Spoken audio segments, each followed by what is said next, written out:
કે XCF4 નો આકાર જણાવો. હમણાં વચ્ચે કોઈ છોકરાઓ જોઈન થયા હોત, બહુ ઓછા હતા એ દિવસે, તો ક્વેશ્ચન કે આવો કોમ્પિટિટિવ એક્ઝામ પૂછાય છે XCF4 અણુનો આકાર જણાવો.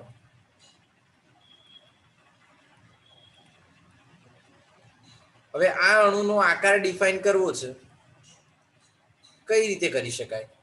તો સૌથી પહેલી કન્ડિશન એવી છે બેટા કે આપણને મધ્યસ્થ પરમાણુ ખબર હોવો જોઈએ. તો અહીંયા મધ્યસ્થ પરમાણુ થાય ઝેનોન. નિશ્ચિત ઝેનોન કયા સમૂહમાં આવે? 18માં. 18માં સમૂહમાં આવતી હોય તો એની સંયોજકતા કેટલી થાય? 8. 18માં સમૂહમાં આવતી હોય તો એની સંયોજકતા કેટલી થશે? 8 થાય છે. હવે એની અંદર સંયોજકતા 8 થતી હોય એટલે એની સંયુક્ત કક્ષામાં 8 છે, પણ ફ્લોરિન કેટલા જોડાયેલા છે? 4. તો ફ્લોરિનની સંખ્યા જોડાયેલી છે 4. 1 2 3 અને 4. ચલો 4 ફ્લોરિન જોડાઈ ગયા. આમ છતાં એની જોડે બીજા કેટલા ઇલેક્ટ્રોન બાકી રહ્યા? 4.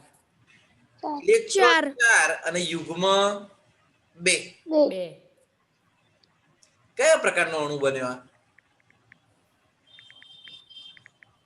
આકાર નહીં, અણુ કયા પ્રકારનો બને એમ? AB4 E2 AB4E2 પ્રકારનો અણુ બન્યો.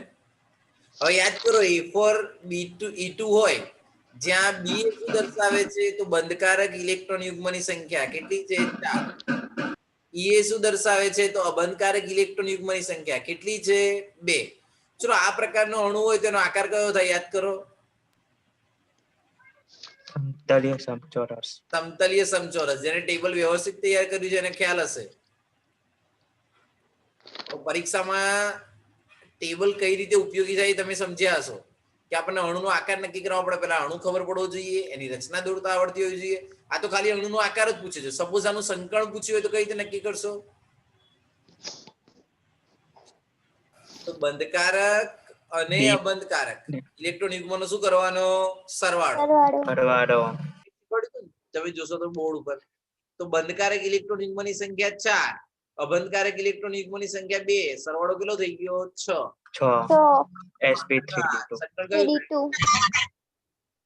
sp3d2 D2. તો sp3d2 પ્રકારનો સંકરણ થશે. એટલે યાદ રાખવાનું, આપણે એવું કીધું હતું સરવાળો 2 થાય તો sp સંકરણ સમજવું, સરવાળો 3 થાય તો sp2 સંકરણ સમજવું, સરવાળો 4 થાય તો sp3 સમજવું, સરવાળો 5 થાય તો sp3d સમજવું, સરવાળો 6 થાય તો sp3d2 સમજવું અને સરવાળો 7 થાય તો sp3d3 સમજવું. યાદ આવ્યું કઈ? તો આ રીતે નક્કી કરી શકાય. તો પહેલી ટેકનિક અને એને એમસીક્યુ સોલ્વ કરી શકાય. હવે આપણે આવો જ કંઈક બીજો એમસીક્યુ જોઈએ. બેટા પહેલા બધા એક કામ કરજો, તમે જે પણ એકાઉન્ટમાંથી જોઈન થાવ છો ને, 48 છે 48, તમારું જ નામ હોવું જોઈએ એની અંદર અને પ્રોપર વ્યવસ્થિત લખેલું હોવું જોઈએ. ઓલમોસ્ટ બધા એવા જ છે, પણ આમ છતાં કારણ કે પછી જ્યારે ત્યાં આગળ અટેન્ડન્સ પૂરવાની હશે અથવા સ્ક્રીનશોટ મોકલીશ ને, જો તમારું નામ નહીં હોય તો કોલ આવશે. એટલે કદાચ ગ્રુપમાં બીજા નામે એડ થયા હોય તો ચેન્જ કરી નાખું. બીજી વસ્તુ એવી કે કોઈ પણ એક સ્ટુડન્ટ કે જેને શું કહેવાય જેટલા એડમિટ થયા હોય એનો સ્ક્રીનશોટ લેતા આવડતું હોય અથવા એનો વિડીયો રેકોર્ડ કરીને સેન્ડ કરતા આવડતું મને સેવ કરીને મોકલી દેજો. ફાવશે કોઈને? શું કરવાનું છે? હા એડમિટ હોય ને એનો એક આખો લઈ લેવો અને પછી મને સેન્ડ કરી દેવા. સ્ક્રીનશોટ લેવાનું. બરાબર, જે પણ લો ને ગમે તે એક લઈને સેન્ડ કરજો મને. સર તમે કહી દો ને જેને લેવાનું એમ, તો પછી બધા તમને. તુષાર બોલે છે કે નિશિત બોલે છે? તુષાર બંને છે. તુષાર તું કરી દેજે અને અત્યારે સેન્ડ કરી મને ખબર. ઓકે. હવે જો બીજો એક વસ્તુ એવી છે કે બંધ લંબાઈનો યોગ્ય ક્રમ ગોઠવો. આપણે બંધના પ્રાંચલો શીખ્યા હતા, એની અંદર બંધ લંબાઈનો એક યોગ્ય ક્રમ ગોઠવવાનો છે. હવે આ બંધ લંબાઈના ક્રમને આપણને આપેલા કયા કયા ઘટકો છે? તો એક ઘટક આપ્યો છે O2, બીજો આપે છે O2 -2, પછી આપે છે O2 +2, પછી આપે છે O2 માઇનસ અને પછી આપે છે O2 પ્લસ. તો આપણે બંધ લંબાઈ તો બધાની ગોખી ના શકીએ અને ગોખવી યોગ્ય પણ ના ગણાય. તો આવા સમયે બંધ લંબાઈ નક્કી કરવી હોય તો તમારે શોધવા પડે બંધ ક્રમાંક. શું શોધવા પડે? બંધ ક્રમાંક. ચલો બંધ ક્રમાંકને આપણે શોર્ટમાં શું કહેતા હતા?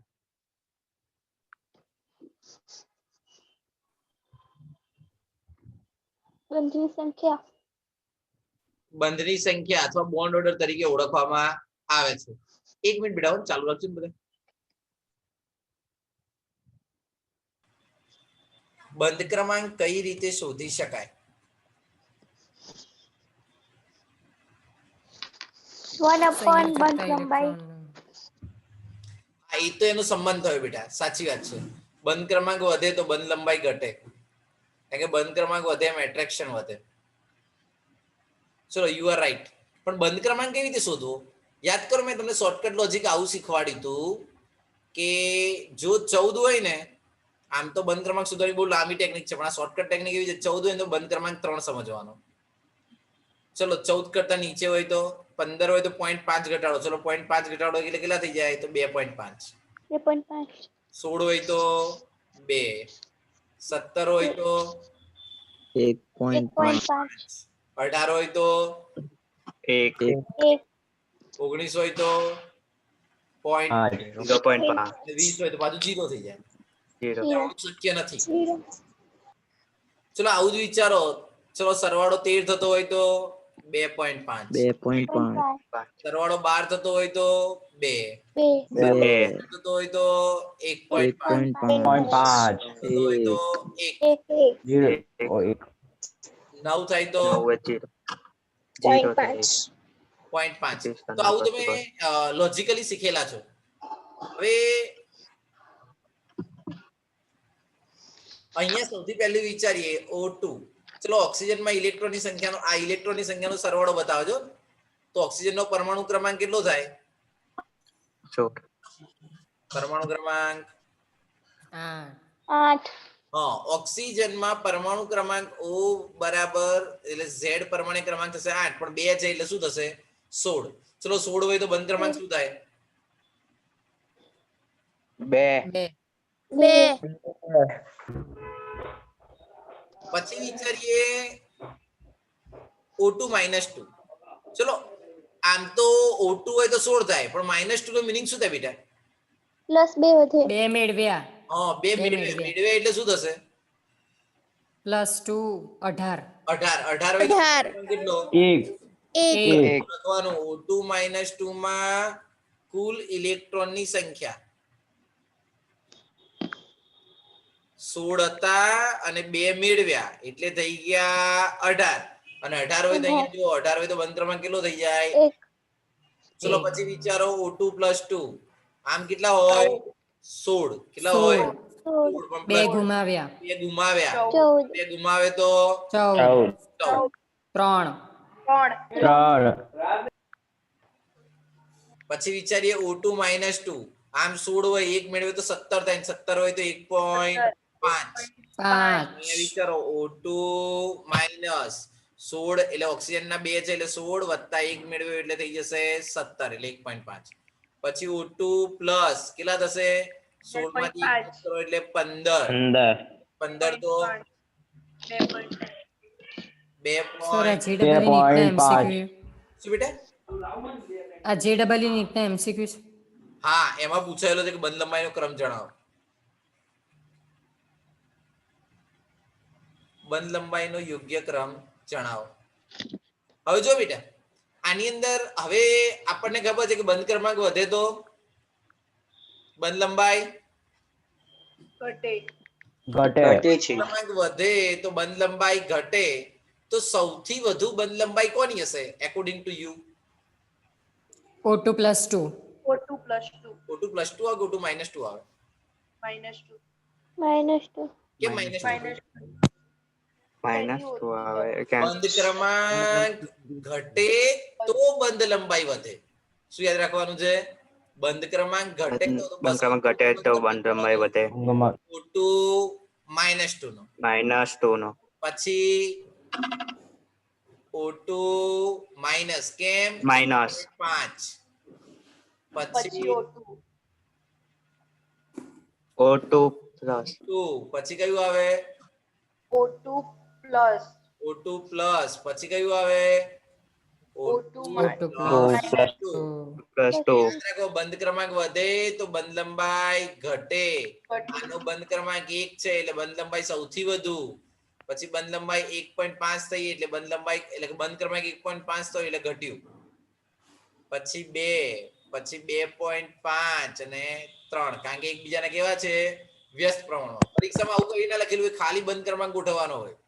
પણ આપણને લોજિકલી આવું ખબર હોવી જોઈએ કારણ કે બધાના બંધ લંબાઈ ગોખાય નહીં. હવે માની લો કે બંધ ક્રમાંક ના ખબર હોય તો સ્ટુડન્ટ આન્સર આપી શકે જો એને ત્રીજું ચેપ્ટર વ્યવસ્થિત ભણેલું હોય તો. વિચારો તમે કઈ રીતે?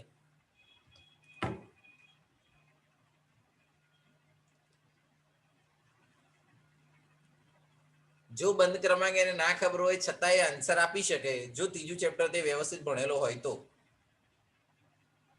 પરમાણ્વીય ત્રિજ્યાના વેરી ગુડ. પરમાણ્વીય ત્રિજ્યાને આધારે. અને યાદ કરો તટસ્થ પરમાણુ કરતા ઋણ વીજભાર બને તો બંધ લંબાઈમાં શું થાય? યાદ કરો આપણને આવું શીખવાડ્યું કે તટસ્થ પરમાણુ કરતા ઋણાયન બને તો ત્રિજ્યા વધે, તટસ્થ પરમાણુ કરતા ધનાયન બને તો ત્રિજ્યા ઘટે. તો જેમ ઋણ વીજભાર વધારે એમ ત્રિજ્યા વધારે. તો સૌથી વધારે બંધ લંબાઈ O2 -2 પછી O2 માઇનસ પછી O2 પ્લસ 2 O2 પ્લસ 2 એટલે પ્લસ અને પ્લસ 2. તો આ રીતે એને ડિફાઇન કરી શકાય. તો ઘણીવાર પરીક્ષામાં પૂછાય છે અને આ તમે જોશો તો 3 થી 4 વાર આ રીતે કાં તો બંધ લંબાઈના ક્રમમાં પૂછાય, કાં તો બંધ ક્રમાંકના ક્રમમાં પૂછાય, કાં તો બંધ શું કહેવાય ઉર્જાના ક્રમમાં પૂછાય. બંધ ઉર્જા બંધ લંબાઈ એકબીજાના વ્યસ્ત પ્રમાણમાં હોય. તમને યાદ કરો આવું લખાવડાયું હતું કે બંધ ક્રમાંક છે ને એને આપણે કીધું હતું બંધ ઓર્ડર. એટલે બંધ ક્રમાંક પ્રપોર્શનલ ટુ બંધ એનર્જી અથવા એને લેટાઇસ એનર્જી પણ કહેવાય એટલે કે ઉર્જા ચલે છે. તો બંધ ક્રમાંક વધે તેમ બંધ ઉર્જા પણ વધે, પણ સ્થાયીતા પણ વધે. પણ બંધ લંબાઈ એના કેવા હોય? વ્યસ્ત પ્રમાણમાં. વ્યસ્ત પ્રમાણમાં. જોશો ને વ્યવસ્થિત બંધ પ્રાંચલ વાળો તો આવું લખાવડાયેલું છે. હા. હવે એક બીજો MCQ જોઈએ. આપણે એક પહેલો MCQ મેં તમને શીખવાડ્યો સંકરણના આધારનો, બીજો MCQ શીખવાડ્યો બંધ લંબાઈના આધારનો. હવે ત્રીજો કંઈક બીજા ડિફરન્ટ સાથેનો શીખીએ. તમને એક અણુ આપેલો છે. એક જ મિનિટ. સર આની બુક છે? ના બેટા મેં અલગ અલગ ક્વેશ્ચનો શોધ્યા છે અને એમાંથી લખાવડાવું છું. વિડિયો લેક્ચર બનાવ્યો સર? હા રેકોર્ડ કર્યો છે. SO2 SO3 ની અંદર બંધકારક અને અબંધકારક ઇલેક્ટ્રોન યુગ્મની સંખ્યા અનુક્રમે જણાવો.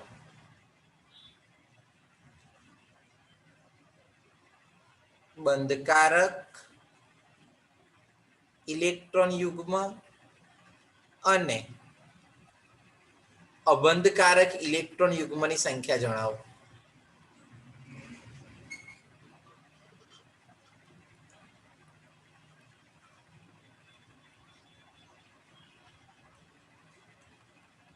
કઈ કઈ વસ્તુ શોધવાની છે?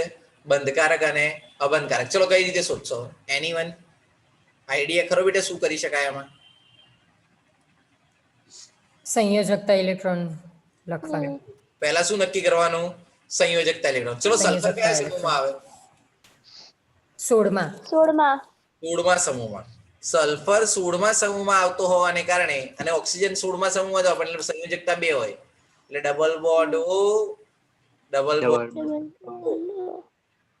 બંધકારક 2 અને અબંધકારક એટલે બંધકારક જોડાઈ ગયા અને પછી આવશે અહીંયા અબંધકારક. અબંધકારક અબંધકારક ઇલેક્ટ્રોન યુગ્મની સંખ્યા. હવે ટોટલ સંયોજકતા 6 હતી. સંયોજકતા કેટલી હતી? 6. 6 એવું જોઈ શકો છો કે 6 માંથી 4 જોડાઈ ગયા, 2 બાકી રહ્યા. તો ચલો અહીંયા બંધકારક ઇલેક્ટ્રોન યુગ્મ કેટલા અને અબંધકારક ઇલેક્ટ્રોન યુગ્મ કેટલા? બંધકારક 2 અને અબંધકારક 1. એક. પણ જો બેટા યુગ્મ ગણો ને તો અહીંયા કેટલા થાય? તો આ 1 2 2 3 4 3 માઇક કોનું ચાલુ છે? બંધ કરી દો તો. અને 4.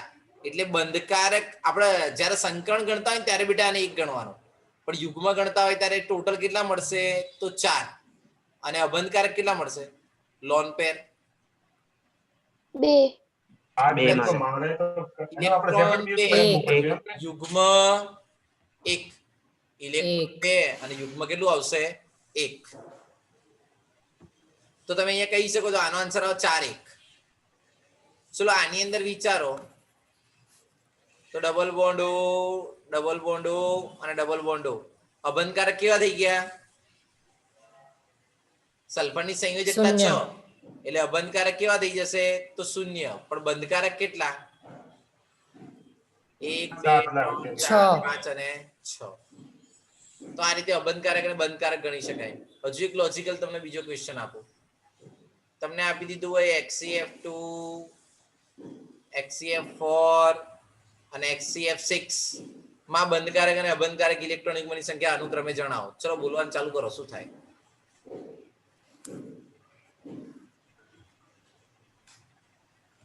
ઝેનોનની સંયોજકતા કેટલી?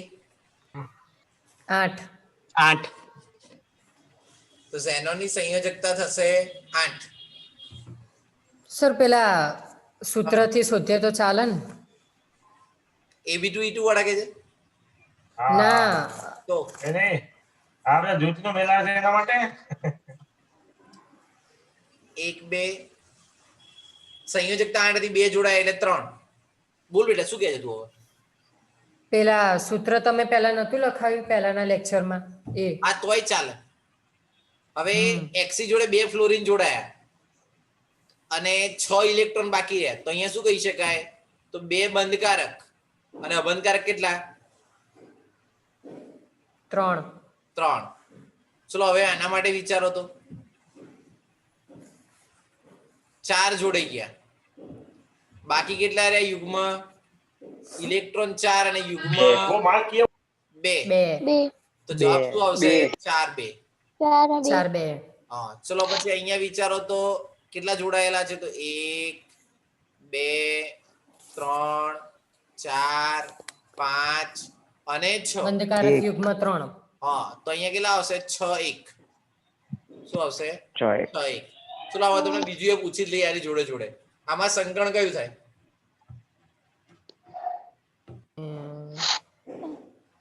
3 ને 2 5. sp3d D. sp3d Tushar perfect હો, આ રીતે જ મોકલવાનું સેકન્ડ ટાઈમ જ્યારે લેક્ચર હોય ને ત્યારે. હવે કે સર અહીંયા આવશે બંધકારક કેટલા છે? તો 2 અને 3. 3 ને 2 નો સરવાળો કેટલો થાય? sp3d હા, તો 5 હોય તો સંકરણ કયું થાય? તો sp3d. SP3D. ચલો 4 અને 2 6 સરવાળો થાય તો sp3d2 sp3d2.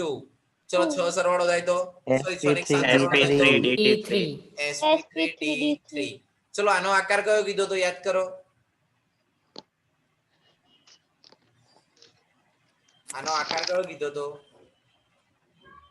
ત્રિકોણીય દ્વિપિરામિડ. પહેલાનો બેટા આનો રેખીય જ થાય.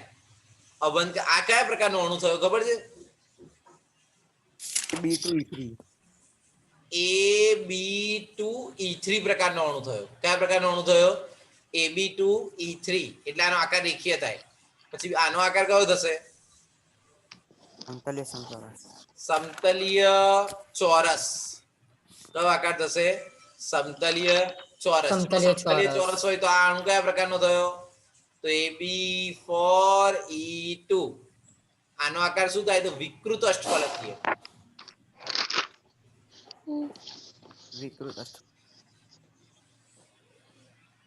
વિકૃત અષ્ટફલકીય. આ અણુ કયા પ્રકારનો છે?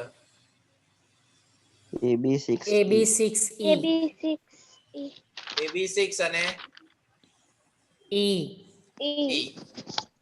તો આ રીતે અણુનો આકાર નક્કી કરી શકાય. હવે છે ને બીજું એક લોજિક લઈએ. તમને અહીંયા આપ્યું છે CH4, બીજું આપ્યું છે NH3. આ તો મેં લખી દીધા. માની લો કે તમને કન્ફ્યુઝ કરવા માટે આવું લખેલું હોય AB4 AB3E અને AB2E2. હવે તમને એમ કે આ અણુ એટલે કે આ ઘટકોની અંદર બંધકોણનો યોગ્ય ક્રમ ગોઠવો. શાનો ક્રમ ગોઠવવાનો છે? બંધકોણનો યોગ્ય ક્રમ ગોઠવો. કઈ રીતે નક્કી કરી શકાય? તો જુઓ, સૌથી પહેલી વસ્તુ મધ્યસ્થ પરમાણુની અસર. મધ્યસ્થ પરમાણુ જોવાનો A. એની જોડે બધા કેવા જોડાયેલા છે? તો બંધકારક. બંધકારક. બધા બંધકારક હોય ને AB4 પ્રકારનો અણુ હોય તેને સમચતુષ્ફલકીય હોય અને 4 જોડાયા છે એટલે સંકરણ sp3 થાય. પણ આપણે યાદ એવું જોઈએ કે sp3 સંકરણ હોય ત્યારે 109 ડિગ્રી અને 28 કળા થાય. હવે તમે સર અહીંયા ચોપડીમાં તો 30 કળા આપ્યું છે. શું બેટા? એક્ઝેક્ટ ચોપડીમાં તો 30 કળા છે. હા, બાકી આ રીતે લખેલું હોય છે 109 ડિગ્રી 28 કળા અને બીજું 109.5. જો 109.5 ના આધારે ગણ ને તો અહીંયા 30 લખી શકાય. હવે અહીંયા વિચારીએ A. પછી બંધકારક કેટલા જોડાયા? તો 1 2 અને 3. અબંધકારક કેટલા આવશે? 1. આની અંદર સંકરણ તો sp3 જ થાય પણ આનો આકાર સમચતુષ્ફલકીય થાય.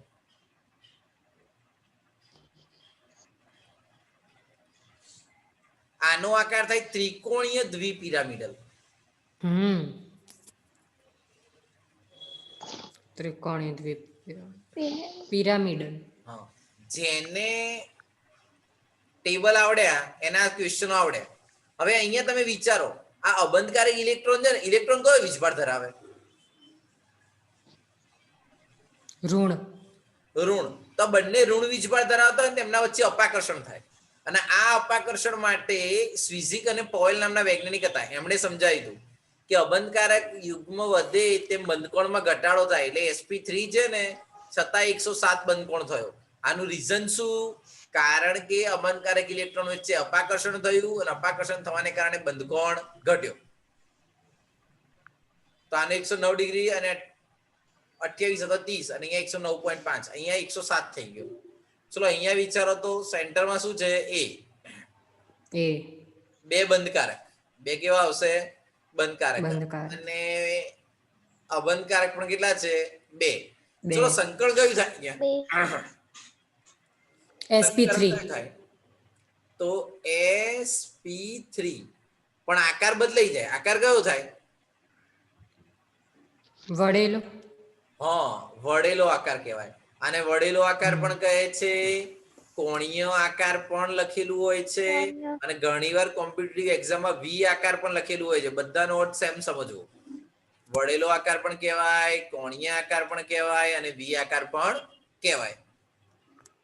તો અહીંયા અબંધકારક ઇલેક્ટ્રોનિકમાં એના કરતા પણ વધી ગયા. એટલે અપાકર્ષણ એના કરતા પણ વધી ગયું. ચલો અપાકર્ષણ વધે તો બંધકોણમાં શું થાય? તો ઘટાડો થાય. 104.5 થઈ ગયું. કહી શકો છો કે સૌથી વધારે AB4, AB2, E અને AB2. તો આ રીતે તમે એને અલગ અલગ તારવા હોય તો તારવી શકો છો. હવે એના પછી બીજી એક વસ્તુ લઈએ.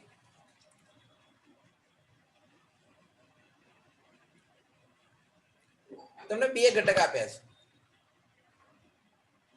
એક આપ્યું છે NO અને બીજું આપ્યું છે, અથવા અહીંયા NO પ્લસ લઈ લો શ્રુતિ શું લખે છે બેટા? કઈ નવું સંશોધન કરે છે? આવી રીતે બે ઘટક આપેલા છે.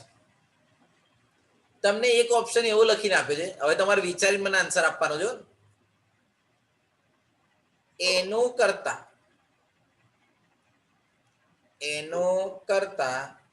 એનો પ્લસ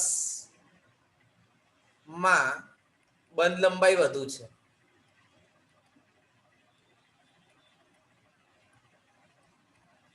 બીજો ઓપ્શન બી આપ્યો છે,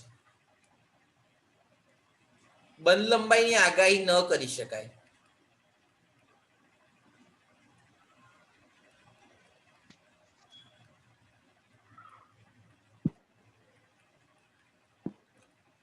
ઓપ્શન સી આપ્યો છે, એનો અને એનો પ્લસ બંધની બંધ લંબાઈ એક સરખી છે. એનો અને એનો પ્લસ ની બંધ લંબાઈ એક સરખી છે.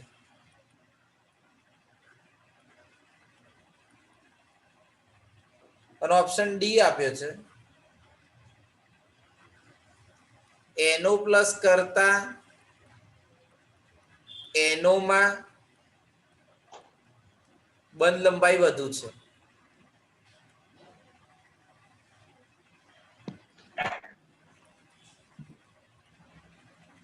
બોલો બાળકો, કયો આન્સર સાચો હશે? વિચારીને આન્સર આપજો. ઓપ્શન એ સાચો, બી સાચો, સી સાચો કે ડી સાચો? ડી ફોર સર ડી સાચો છે. ચલો, ડી. સત્ય વચન, ડી સાચો. હવે ડી સાચો છે એ તો આપણે સમજી ગયા. ચલો, તમે લોકોએ આન્સર આપી દીધો કે ડી સાચો છે અને યુ આર એબ્સોલ્યુટલી રાઈટ. પરંતુ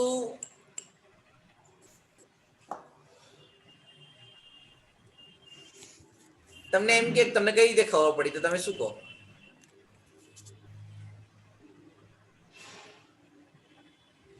કઈ બંધ લંબાઈનો ક્રમ. કેમ એનો ની બંધ લંબાઈ વધુ અને કેમ એનો પ્લસ ની બંધ લંબાઈ ઓછી? વાય? વિદ્યુત ઋણતાના કારણે. વિદ્યુત ઋણતાના કારણે. પછી બીજું રીઝન આપવું હોય તો? એક ઇલેક્ટ્રોન ગુમાવ્યો છે એટલે. એક ઇલેક્ટ્રોન ગુમાવ્યો છે. હા, એક ઇલેક્ટ્રોન ગુમાવે. જો તમે એમ વિચારો, એનો છે, આપણે આ ચેપ્ટર પ્રમાણે લોજિક વિચારીએ તો એનો છે, ઇલેક્ટ્રોન નો સરવાળો કેટલો થાય બેટા? નાઇટ્રોજન માં ઇલેક્ટ્રોન 7, ઓક્સિજન માં 8, એટલે 15 થઈ ગયા. 8. ચલો 15 હોય તો બંધ ક્રમાંક કેટલો હોય? 15 હોય તો બંધ ક્રમાંક કેટલો હોય? 2.5. અને અહીંયા વિચારો, અહીંયા કેટલો થશે? સરવાળો 14. આમ તો 15 થાય, પણ પ્લસ નો મિનિંગ એક ગુમાયો. 14 હોય તો બંધ ક્રમાંક કેટલો હોય? 3. હવે કહો મને, 3 ની બંધ લંબાઈ વધારે હોય કે 2.5 બંધ ક્રમાંક આવતો એની બંધ લંબાઈ વધારે હોય? 2.5. બંધ ક્રમાંક ઘટે તો બંધ લંબાઈ વધે. કહી શકો છો કે એનો પ્લસ કરતા એનો ની બંધ લંબાઈ કેવી હશે? તો વધુ જોવા મળે છે. તો આ રીતે એને સોલ્વ કરી શકાય. બરાબર? તો આવા બીજી એક વર્કશીટમાં આપીશ, એ તમારે સોલ્વ કરવાના છે. અને આ ચેપ્ટરમાંથી મેજોરિટીમાં આ રિલેટેડ એમસીક્યુ પૂછાય છે. અને આના પછીનો જે ટોપિક બોર્ડ લેવલે ચાલશે, પછી બીજા ટોપિક પૂછાય છે, તમને ચલાવડાવીશું. પણ આટલું વ્યવસ્થિત તૈયાર કરીને રાખશો. હા બોલો બેટા. જોઈન થવાનું સર? ના, અત્યારે સ્ટોપ થશે ને હવે. સર આનો મોકલી દેજો રેકોર્ડિંગ, એટલે અમે રિપીટ કરી દઈએ. હા શ્યોર.